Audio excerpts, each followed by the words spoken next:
એક શહેર હોય છે, એમાં પ્રાણી સંગ્રહાલય હોય છે, એમાં ખૂબ જ સુંદર તળાવ હોય છે અને તેની સાથે સાથે લીલા ઝાડ, રંગબેરંગી ફૂલોના છોડ, બીજું ઘણું બધું હોય છે.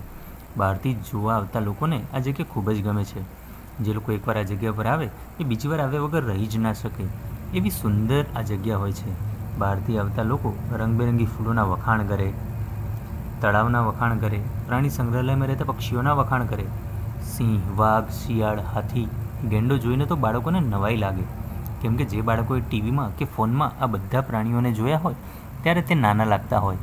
જ્યારે રૂબરૂ જોયા તો ખૂંખાર લાગતા હતા કે હમણાં જ એમની ઉપર એટેક ના કરે, એ બીકમાં રહેતા. અહીં આ પ્રાણી સંગ્રહાલયમાં એક ઝાડનું પાન આ બધું જોઈ રહ્યું હતું. એ થોડું ગુસ્સામાં હતું અને બીજી તરફ દુઃખી પણ હતું, કેમ કે એના કોઈ વખાણ નહોતું કરતું. આ જોઈને રડતું પણ હતું. થયું એવું કે રવિવારનો દિવસ હતો. જે લોકોને નોકરી પર રજા હતી એ લોકો પોતાના પરિવાર સાથે આ જ પ્રાણી સંગ્રહાલયમાં ફરવા માટે આવ્યા. અચાનક જ વાતાવરણમાં પલટો આવ્યો.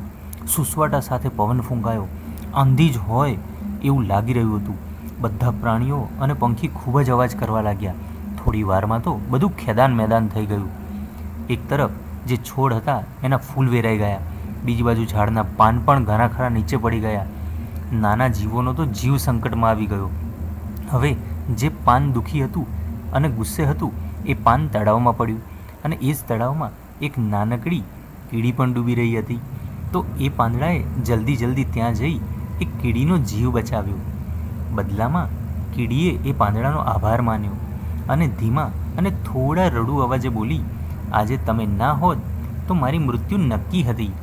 તમારો ખૂબ ખૂબ આભાર. આ સાંભળીને પાંદડાને થયું કે હું નકામો નથી, હું પણ કોઈને કામમાં આવી શકું છું. લોકો ભલે